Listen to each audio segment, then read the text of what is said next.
Hello दोस्तों, मैं विनोद कुमार आज आपको क्लास 12th यूपी बोर्ड का सामान्य हिंदी का होने वाला पेपर 24 मार्च 2022 को उसका पूर्ण सलूशन लेके आया हूँ, जिसमें आप 25 नंबर पूरे प्राप्त कर सकते हैं। तो देखिए, इसमें खंड का में हैं। पहला और दूसरा प्रश्न में ये सारे एमसीक्यू हैं। वीडियो में अंत तक बने रहें और अंत तक अपने सारे प्रश्नों को चेक करें। तो पहला है का सरस्वती पत्रिका का प्रकाशन किस युग में हुआ? तो इसमें दूसरा वाला द्विवेदी युग, ये सही है। नेक्स्ट इसका खा वाला प्रश्न है, संस्कृत के 4 अध्याय पुस्तक के लेखक कौन है? तो रामधारी सिंह दिनकर जी हैं। गा में रामचंद्र शुक्ल द्वारा लिखा गया निबंध कविता क्या है? ये तीसरा वाला ऑप्शन सही है। इसमें घा में अजातशत्रु किस विद्या की रचना है? तो ये एक नाटक है।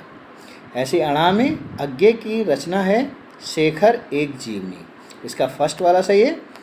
नेक्स्ट इसमें दूसरे का कबीर प्रमुख कवि हैं, तो फर्स्ट वाला इसका सही है, निर्गुण काव्यधारा के।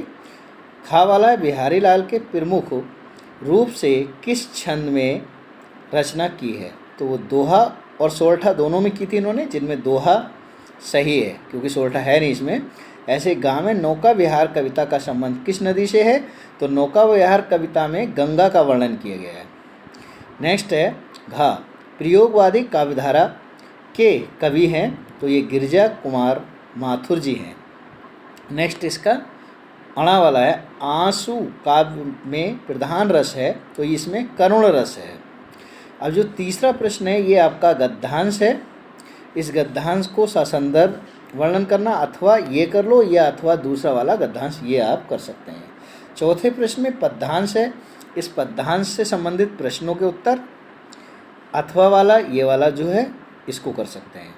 नेक्स्ट है पांचवा प्रश्न, इसमें का है निम्नलिखित में से किसी एक का साहित्य परिचय देते हुए उसकी प्रमुख कीर्तियों के नाम लिखिए। तो हजारी प्रसाद द्विवेदी बहुत ही इम्पोर्टेंट है और ये हर साल लगभग आते हैं। ऐसे ही डॉक्टर APJ अब्दुल कलाम, तो इनमें से कोई एक का करना है, आपने उम्मीद है कि किया होगा।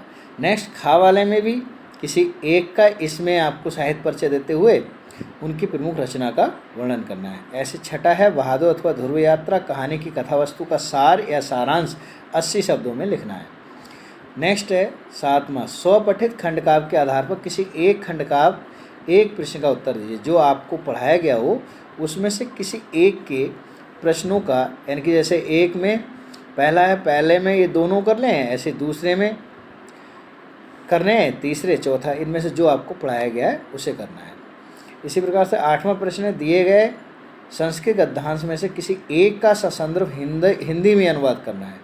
तो ये संस्कृत है, उसको हिंदी में अर्थ लिखना है। इसको ससंदर्भ 2 नंबर का संदर्भ और 5 नंबर का इसका यानी कि सारांश है इसका।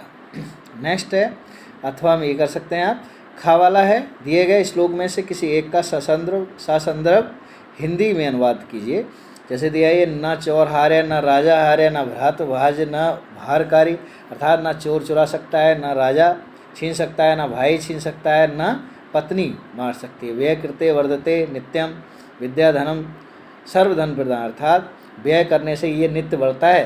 विद्याधन सबसे सर्वधन प्रधान, सबसे प्रधान धर्म है। ऐसे अथवा ये सुखना सुकृतो कुतो विद्या कुतो विद्यार्थी सुखम सुखार्थी व त्यजते विद्या विद्यार्थी व त्यजते सुखम, तो इसमें भी विद्यार्थी के लक्षण के ऊपर आधारित है। नेक्स्ट प्रश्न नमा है निम्नलिखित मुहावरों और लोकोक्तियों में से किसी एक का अर्थ लिखकर वाक्य में प्रयोग करना है। तो जैसे कि एक फर्स्ट वाला दिया है मैंने, अक्ल का दुश्मन मीन्स मूर्ख, अर्थात आप कह सकते हो कि रामू तो अक्ल का दुश्मन है, अर्थात मूर्ख है। ऐसे गागर में सागर भरना, थोड़े शब्दों में बहुत अधिक बात कह देना कि सूरदास जी ने तो गागर में सागर भर दिया, ऐसे आप प्रयोग कर सकते हैं। ऐसे हाथ पीले करना, विवाह करना, रामू ने या श्यामू ने अपनी बेटी के हाथ पीले कर दिए। इसी प्रकार से मुंह फुलाना, इसका रूठना है, तो ये भी आप प्रयोग कर सकते हैं। अब 10वें में भी ये MCQ हैं, ये भी पक्के नंबर हैं। जैसे पुस्तकालय का सही संधि विच्छेद है पुस्तक प्लस आलय, फर्स्ट वाला सही है। ऐसे दूसरे में तथेति का सही संधि विच्छेद है तथा प्लस इति, पहला सही है इसमें। ऐसे तीसरे का भी नायक का संधि विच्छेद है नय प्लस अक, ये भी पहला वाला सही है। खा में दिए गए निम्नलिखित शब्दों में विभक्ति और वचन के अनुसार सही विकल्प का चयन करना है। तो आत्मानी शब्द में विभक्ति और वचन सप्तमी विभक्ति और एक वचन है, फर्स्ट वाला सही है। सेकंड में नामसु शब्द में विभक्ति का और विभक्ति और वचन दीजिए, तो इसमें सप्तमी विभक्ति बहुवचन है।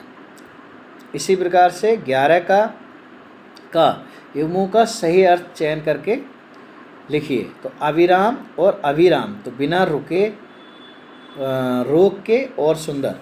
इसी प्रकार से दूसरे का चौथा वाला सही है सोना और उच्च जाति, यानी स्वर्ण और सवर्ण का अर्थ है, एक का सोना और एक होता है उच्च जाति। नेक्स्ट है खा, निम्नलिखित में से किसी एक शब्द के 2 सही अर्थ लिखने हैं। तो जैसे कर्ण का कान है और कानन है, कर्ण और कान, इस तरह से दिया है। ऐसे काल का समय, अवसर, अवधि कह सकते हैं, अर्क का रस, ऐसे कोई आपको एक चुनना था, एक में ही 2 सही लिख दें तो 2 नंबर आपको मिल जाएंगे। नेक्स्ट है गा, निम्नलिखित वाक्यों के लिए एक शब्द का सही चयन करके लिखिए। तो जो जीता ना जा सके अजय कहते हैं इसे। अमर जो कभी ना मरे, अजर जो कभी बूढ़ा ना हो, अक्षय जिसका कभी क्षय ना हो, ऐसे करके होते हैं। तो इसमें आपका फर्स्ट सही है। और रास्ता दिखाने वाला पथ प्रदर्शक होता है, इसमें भी फर्स्ट सही है। और खा वाले में अनेक में से किन्हीं 2 वाक्यों को शुद्ध करके लिखिए। जैसे ये दिया है अनेकों लोगों ने गंगा में स्नान किया, तो अनेकों लोग होता ही नहीं है, बहुवचन में अनेक होता है, अनेक लोगों ने गंगा में स्नान किया। ऐसे दूसरा है 1 गिलास गाय का गर्म दूध दीजिए, इस तरह से आपको होगा। ऐसे गौतम की पत्नी का नाम अहिल्या है और मैंने हस्ताक्षर कर दिए हैं, इस तरह से। वीर अथवा श्रृंगार रस का आप लक्षण सहित एक उदाहरण भी देके। वीर रस ऐसी कोई कविता जिसमें कि वीरता का प्रकट हो, वीर रस होता है। ऐसे श्रृंगार का वर्णन होता है। श्लेष अलंकार जिसमें बहुत सारे शब्द चिपके होते हैं, ऐसा कोई उदाहरण। ऐसी उपमा, इसकी परिभाषा। दोहा अथवा छंद, दोहा में पहले और तीसरे चरण में 13-13 मात्राएं और दूसरे चौथे चरण में 11-11 मात्राएं होती हैं, इसको आप लिख सकते हैं। सफाई व्यवस्था हेतु उचित अधिकारी को एक पत्र लिखिए, यह पत्र दे सकते हैं, अथवा अपने विद्यालय के पुस्तकालय की समस्या के निराकरण के हेतु प्रधानाचार्य को एक पत्र लिखें। नेक्स्ट है 14वां प्रश्न। 30 इसमें है कि निम्नलिखित विषयों में से किसी एक पर अपनी भाषा शैली में निबंध लिखना है। तो बहुत ही आसान है। इसमें जीवन में पर्यावरण की आवश्यकता, यह लगभग आता है। नई शिक्षा नीति के विकास, आप इस तरह से आप लिख सकते हैं। और अब तक वीडियो देखने के लिए सभी को धन्यवाद। जय हिंद। Thank you.